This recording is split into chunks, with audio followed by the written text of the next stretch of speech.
इनकी महान दीवार, इसका नाम सुनते ही जहन में क्या आता है? ईंट और पत्थर की एक बहुत लंबी लकीर है ना, दुनिया के 7 अजूबों में से एक।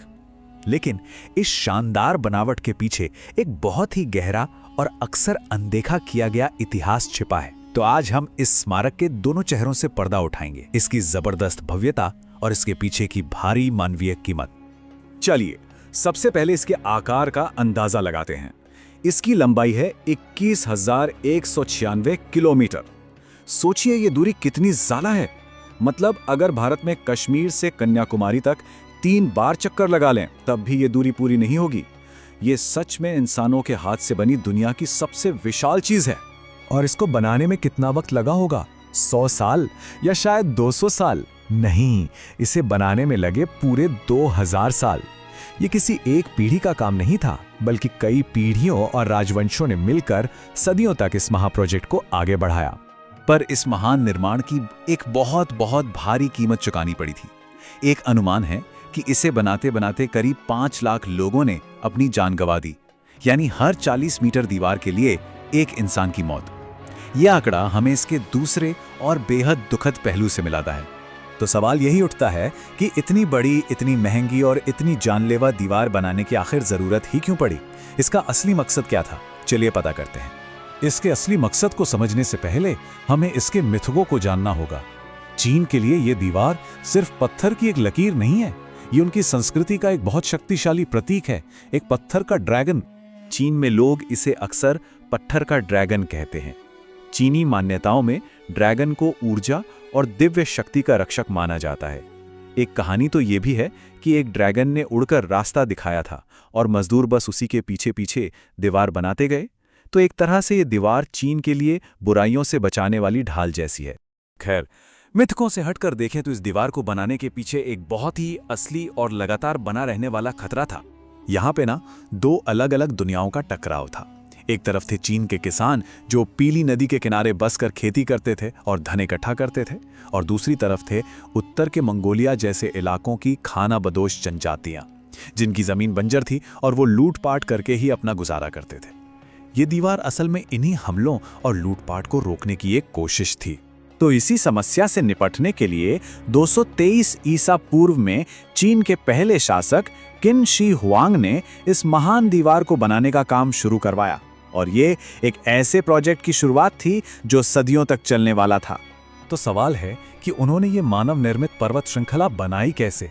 इसकी इंजीनियरिंग आज भी हैरान कर देने वाली है। ये सिर्फ एक दीवार नहीं थी, बल्कि एक पूरी की पूरी रक्षा प्रणाली थी। देखिए, उस समय सीमेंट तो था नहीं, तो उन्होंने क्या किया? सबसे पहले ग्रेनाइट के पत्थरों से नींव भरी गई, फिर मिट्टी से आज की ईंटों से 4 गुना बड़ी ईंटें बनाकर भट्टी में पकाई जाती थी। और सबसे अनोखी बात, इन्हें जोड़ने के लिए चूने और उबले हुए चावल के पानी का इस्तेमाल किया गया, जिसने इसे एक अविश्वसनीय मजबूती। ये एक स्मार्ट दीवार थी। इसकी चौड़ाई इतनी थी कि 5 घुड़सवार सैनिक एक साथ इस पर दौड़ सकें।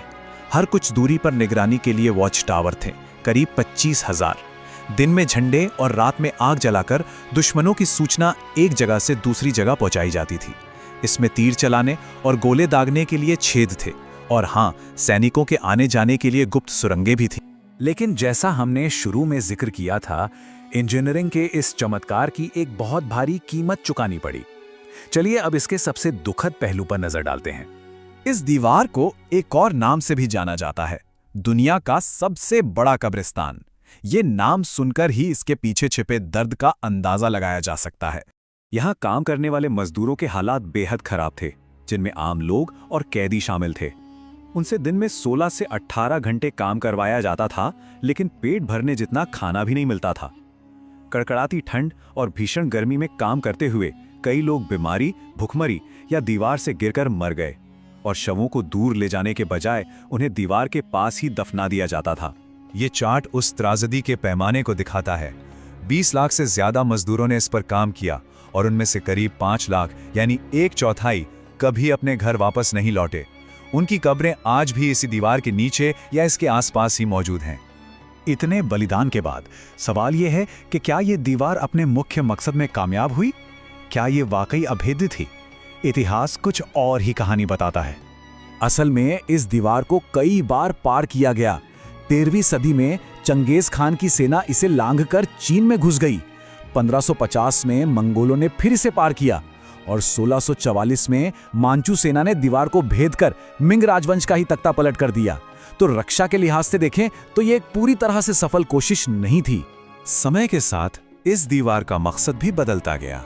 जब किंग राजवंश के दौरान मंगोलिया चीन का हिस्सा बन गया तो इसकी सैन्य जरूरत लगभग खत्म हो गई। दूसरे विश्व युद्ध में इसका इस्तेमाल जापानी सेना को कुछ हद तक रोकने के लिए किया गया और आज ये चीन का सबसे बड़ा राष्ट्रीय प्रतीक और एक प्रमुख पर्यटक स्थल है। और ये कोई छोटा मोटा पर्यटक स्थल नहीं है। हर साल 1 करोड़ से भी ज्यादा लोग इस ऐतिहासिक दीवार को देखने के लिए आते हैं। अब ये चीन की पहचान का एक अटूट हिस्सा बन चुकी है। तो हम आखिर में इसी सवाल पर आते हैं, चीन की महान दीवार आखिर है क्या? इंसानी दृढ़ता और इंजीनियरिंग की ताकत का एक शानदार प्रतीक, या फिर लाखों लोगों की पीड़ा और बलिदान की एक दर्दनाक कहानी? शायद ये दोनों ही हैं। एक ऐसा स्मारक जिसके 2 चेहरे हैं और दोनों ही भुलाए नहीं जा सकते।